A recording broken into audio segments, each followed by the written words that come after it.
Hello everyone. If you like what I'm doing here, please consider subscribing, liking, and commenting. It would really help the channel out quite a bit. Thank you very much.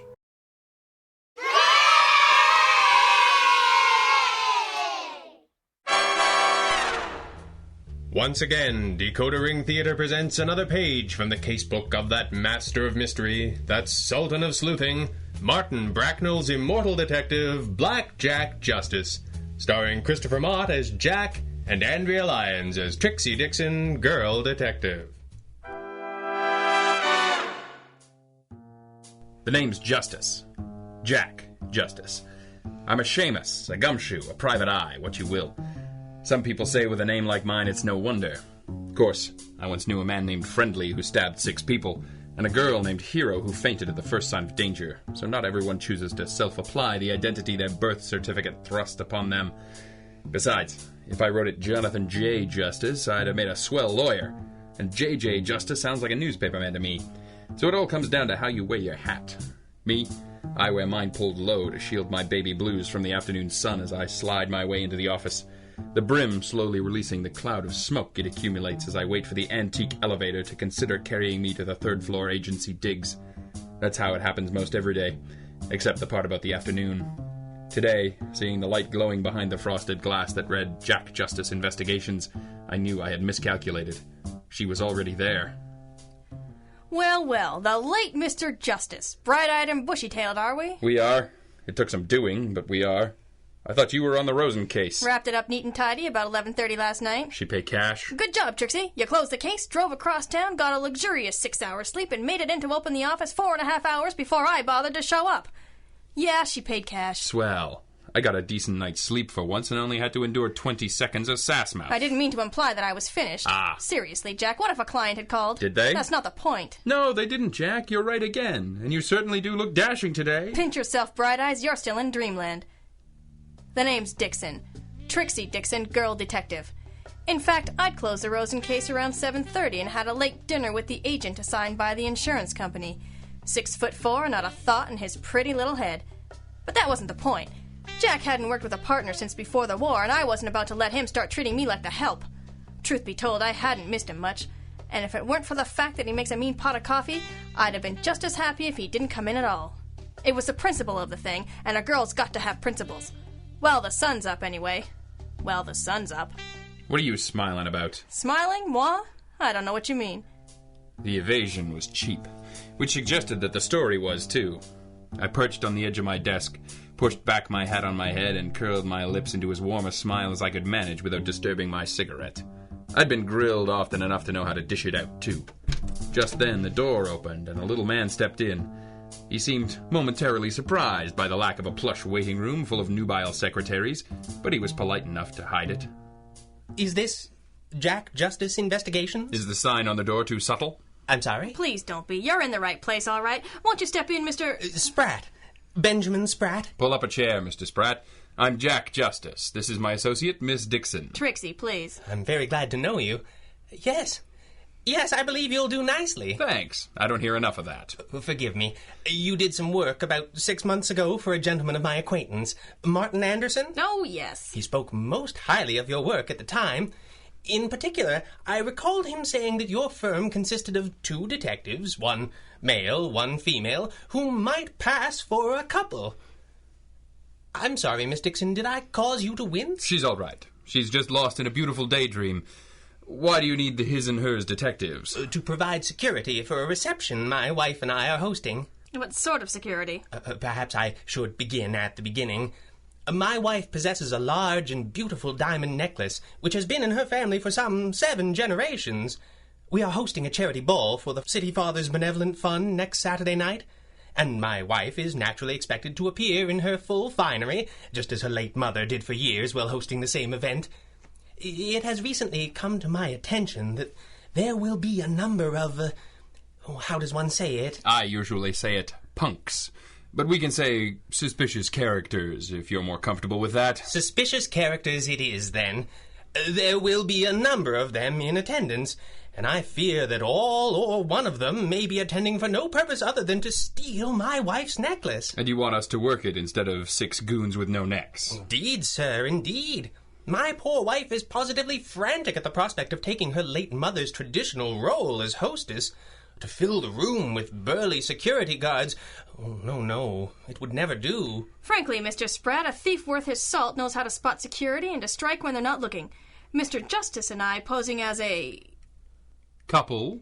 Yes, posing as a couple, we may have a much better chance of preventing a robbery, and be a lot less obvious about it, too. That was my feeling exactly. You will take the case, then? There are one or two contractual matters we'll have to deal with. And we'll need to rent Jack a monkey suit. Yeah, my tux is at the cleaners with Trixie's mink. Of course, I might have a mink if somebody ever came to work on time. I hope our banter doesn't put you off, Mr. Spratt. Not at all, dear boy. I think my guests could hardly help but assume you to be a bona fide man and wife. And so it came to pass that Jack and I found ourselves on the invite list for one of the swankiest parties of the year. And if blending in so the Spratts' guests didn't know we were on the job meant strolling around the room with a glass of champagne in my lily-white paw, nibbling on treats that cost more than I made in a week, well, that's a sacrifice I was prepared to make. Of course, I was going with Jack, but into every life a little rain must fall. This is off to a slow start. Relax, Squarejaw. Haven't you ever heard the term fashionably late? I had 4 brothers and 2 sisters. Fashionably late meant your dinner's been eaten. Just try to look slightly less hard-boiled, would you? I thought I cleaned up pretty good. Oh, the suit's fine, just, I don't know, grimace a little less. Don't spend too much energy impressing these society types. They're not worth it. Is that a rain cloud over my parade? Oh, no, it's just Jack. Hi, Jack. Just try to remember that we're the help. Justice, you really know how to make a girl feel like a princess. Hold the phone, Your Majesty. Recognize the suit at the door? Jack, it can't be. It's Marty Callahan. It was Callahan, all right. One of the most notorious and slippery crooks in town. Callahan was everybody's idea of the gentleman burglar. Stole only the best. Mostly paintings for an elite clientele. Mrs. Spratt's diamond necklace was a little off his beaten path, but it didn't take much to guess he was on our client's list of suspicious characters. Trouble was, Callahan and I go way back. I sent him up on the only charge that's ever stuck, even if he did plead it down to receiving stolen goods. The happy couple routine was out the window already. I was just starting to sort out how to play this when I realized the tugging sensation at my sleeve was actually Trixie, eyes agog in the direction of a new face. Tell me that's not who I think it is. You want me to tell you it's not Claudette Brodeur? Please. Sorry, dollface, no can do. Claudette Brodeur, lady jewel thief extraordinaire. I'd wondered if she'd quit the business or if it quit her. Seeing her walk in the Spratt's front door in a dress that could stop traffic, I knew it was none of the above. She'd started her career with a seduce and steal routine that she dropped when she learned how to take what she wanted without getting pawed.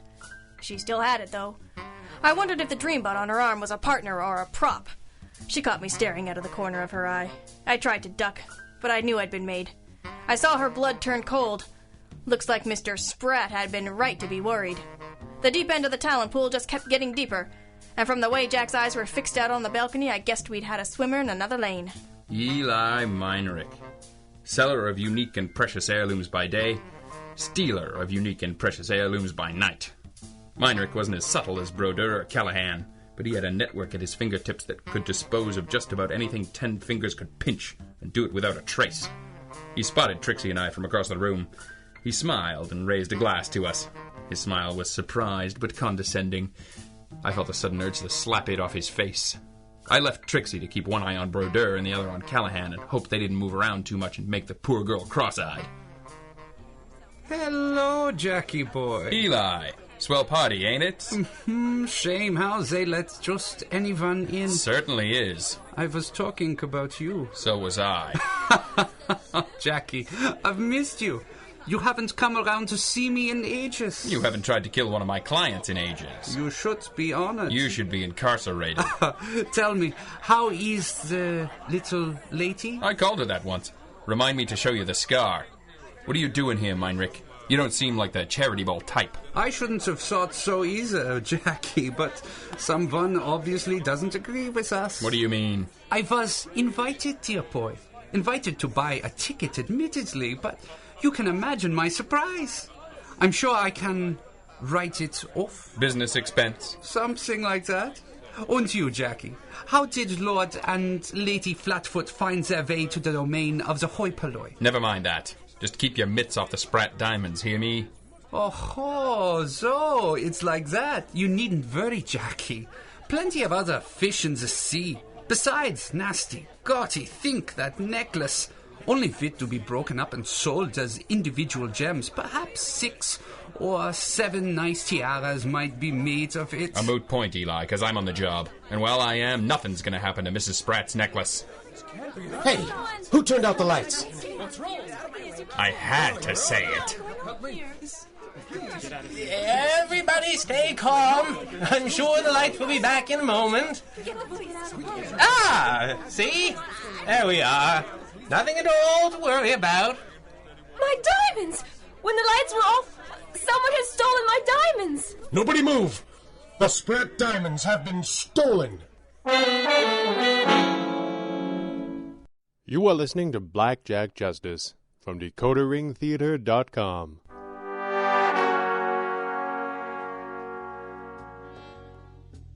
The detective business isn't much like any other you can name. When it's slow, it's slower than slow. Things that have stopped dead fly past you and wave. But by gosh, things happen in a heck of a hurry once they start happening. Jack had crossed the room to talk to Eli Meinrich, leaving me to watch 2 other definite suspects and a room full of also-rans. Impossible. I pulled it off for a few minutes, then lost Marty Callahan in a crowd near the big staircase that led up to the Spratt mansion. Claudette Brodeur made things a little easier for me. She and the bohunk on her arm were on the dance floor not 6 feet away from Mrs. Spratt. This made it easier to keep an eye on both of them. Claudette kept shooting terrified glances my way while playing it cool for tall, dark, and handsome, who only had eyes for her. I decided whatever she was up to, he wasn't in on it. Then the lights went out and panic set in. When the lights came on and Mrs. Spratt realized her loss, Jack went into overdrive. He made a short, rapid-fire announcement in which the word misunderstanding was used 9 times, divided the guests into 4 smaller groups, and hustled them into 4 separate rooms so fast they didn't know what hit them. He barked orders to the staff to pour so much champagne down their throats they wouldn't realize they were locked in right away. And so, in less than 4 minutes, there was no one left in the big ballroom but 3 notorious thieves, 2 angry clients, 1 hard-boiled hard case, and yours truly.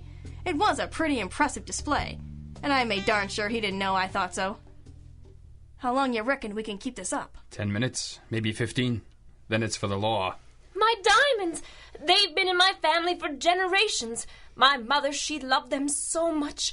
It'd break her heart if she knew. Take it easy, Mrs. Spratt. I don't understand. Why are we all just standing here? Why don't you do something? We're doing everything possible, Mrs. Spratt, but you have to remain calm. First of all, is there anybody here who objects to a search? This is ridiculous. Sure, I know you're all innocent. Except one of you isn't. If the cops come in on this, it's trouble. Trouble for all involved. The Spratts don't want this in the papers any more than the rest of you do. It won't just be one name dragged through the mud, you know. It'll be all of you. No. I have no objection to being searched. I have nothing to hide. Neither do I. Swell. I don't expect whoever took the necklace to be stupid enough to still have it on their person, but let's get the obvious out of the way first, shall we? The 3 of them emptied their pockets with barely a protest. 2 of them did so with the ease of a clear conscience. 1 of them did so with the smooth air of one long practiced in faking a clear conscience. Trouble was, I had no idea which was which, and we were running out of time. Naturally, the necklace failed to appear, so our thief, whoever he or she was, had doused the lights, snatched the ice, and disposed of it in just under a minute, which was impressive by anyone's standards. Mr. Spratt, any chance of an inside job? What? I don't know what you're suggesting. I'm suggesting it's a little too impressive for a solo. Any chance one of the servants could have killed the lights? Oh, none. The entire staff has been with us for years. They're extremely loyal. Swell. I lit a cigarette and looked at Trixie. As much as possible, like I already knew the answer and was just testing her. She didn't buy it, but it annoyed her, which was almost as good. Where are the light switches for this room, sir? Why, over here, behind this curtain. I see. Would you all kindly take the positions you were in just before the lights went out? This is ridiculous! If you object to our methods, Mr. Meinrich, perhaps you'll enjoy those the police employ more. Under the circumstances, I will take my position.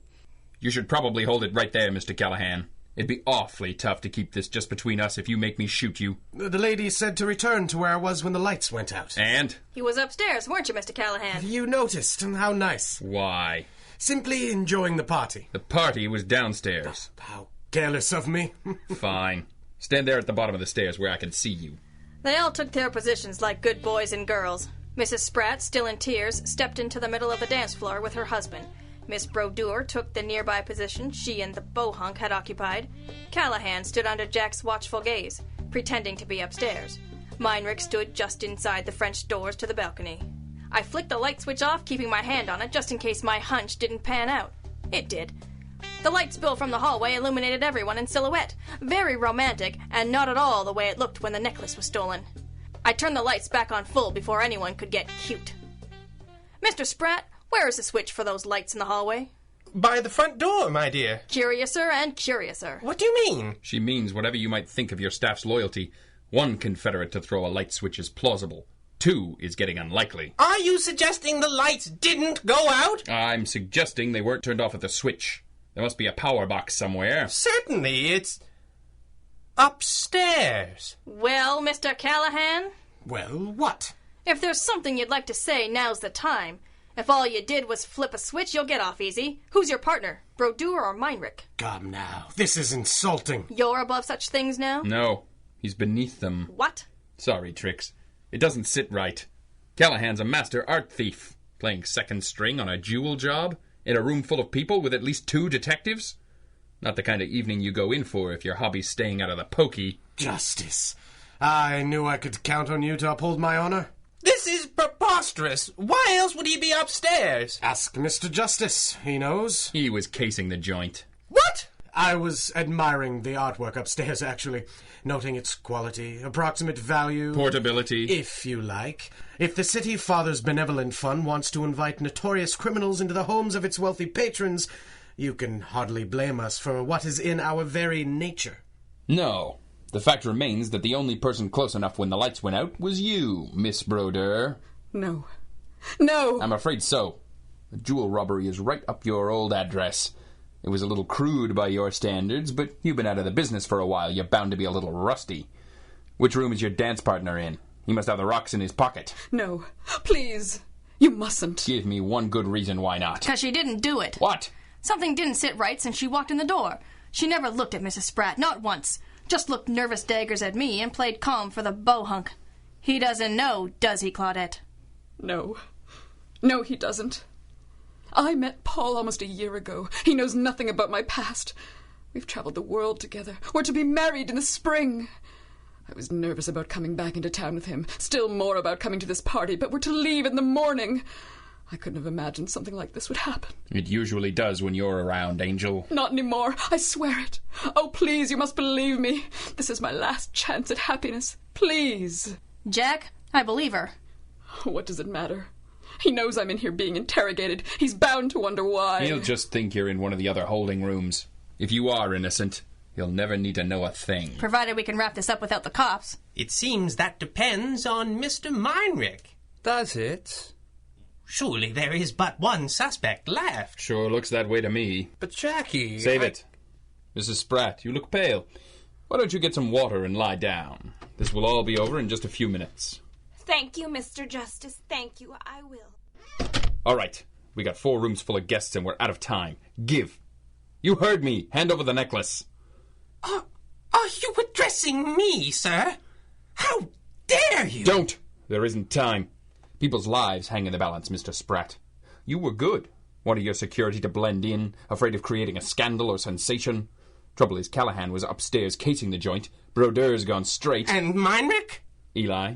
Jackie and I were trading insults when the lights went down, Spratt. He didn't trust my nature, and he was just a little faster than I. He grabbed my arm and held it hard. I'm the only person he knows for certain could not have done it. This is outrageous. Why are you prepared to take their word over mine, your own client? It's the invitations, Mr. Spratt. Meinrich said he'd got one. I assumed he was lying. But Callahan said the same thing. Miss Brodeur's presence might be nothing more than coincidence, but the 2 most notorious thieves in town were solicited to buy a ticket. Why would any member of the committee invite known criminals into your house unless they were trying to create suspects for a crime they were about to commit? And by your own admission, your staff is very loyal. The only person they would have cooperated with was you, Mr. Spratt. Now give. Here it is. You dirty little... You don't understand. The money. Almost all gone. The value of the stones plus the insurance money. I could have rebuilt my fortune. No one ever would have known. And no one ever will if you can find a better way of doing it.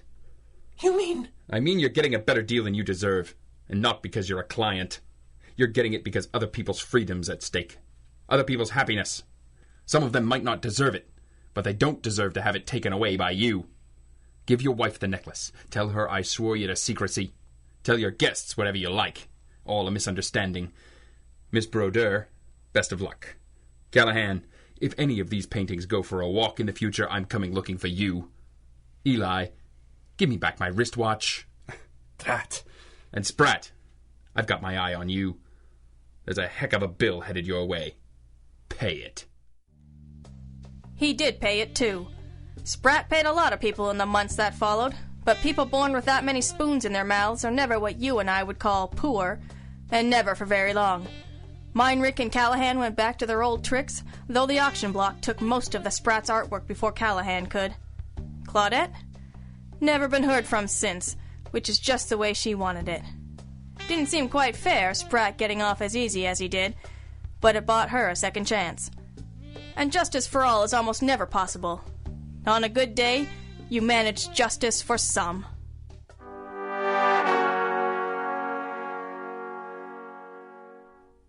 Blackjack Justice, Episode 2, Justice for Some, was written and directed by Greg Taylor and starred Christopher Mott and Andrea Lyons, with additional voices provided by Peter Nichol, Leslie Livingston, Shannon Arnold, Dave Kinniston, and Greg Taylor. This recording and the story, characters, and situations depicted within are the property of their author and creator and protected by copyright. Until next time, remember, DecoderRingTheater.com is your address to adventure.